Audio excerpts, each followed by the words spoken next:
गरीबनाथ जी महाराज की, बोलिए गरीबनाथ जी महाराज की।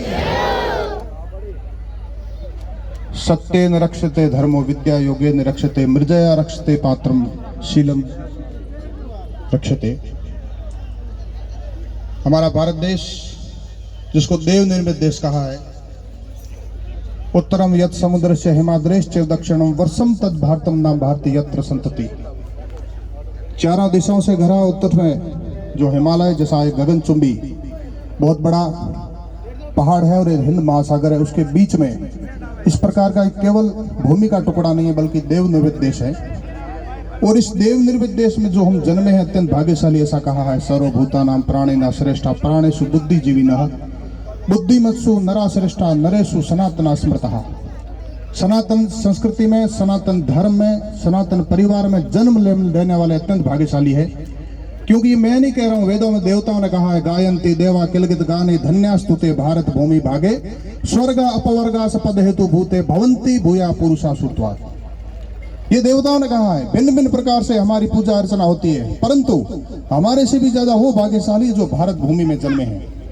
और भारत भूमि में सनातन संस्कृति में जन्म लेने के पश्चात जिन्होंने संन्यास रूप धारण किया और हमारे सामने भगवान रूप में जो विराजमान है, वो सबसे ज्यादा भाग्यशाली है। चुनाव न तुहम कामे राज्यम न स्वर्ग न पुनर्भवम कामे ये दुख तप्ता नाम प्राणी नाम मार्त नाशनम। सभी का कल्याण करने वाले, सभी को आलोकित करने वाले, सभी को ज्ञान देने वाले, सभी को जीवन जीने की राह प्रदान करने वाला ये संन्यास्त जीवन सामान्य नहीं है। सज्जनों, स्वयं कष्ट सहन करता है, अनेक प्रकार के कष्ट सहन करता है, अपमान सहन करता है, लेकिन समाज को दिशा देने वाला यह सन्यासी जीवन है। ऐसा सन्यासी जीवन जीने वाले परम पूज्य सभी सन्यासी हमारे सामने हम सबको आलोकित कर रहे हैं। मैं सबको वंदन करता हूं, सत सत नमन करता हूं।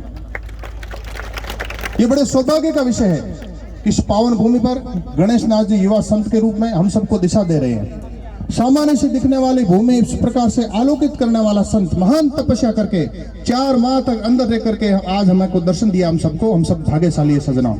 अब सब बड़े उत्साह के साथ माता बहनें सामने विराजी है, इधर सभी किसान भाई विराजे हैं, सब अपने घर काम छोड़ करके आए हैं। सबके फसल की हुई है इस बार, मुझे पता है।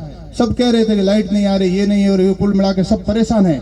किस लिए कि हम गृहस्थी लोग हैं, लेकिन सारे काम छोड़ करके इसलिए आए हैं कि हमारे लिए आज नया सूरज उगा है।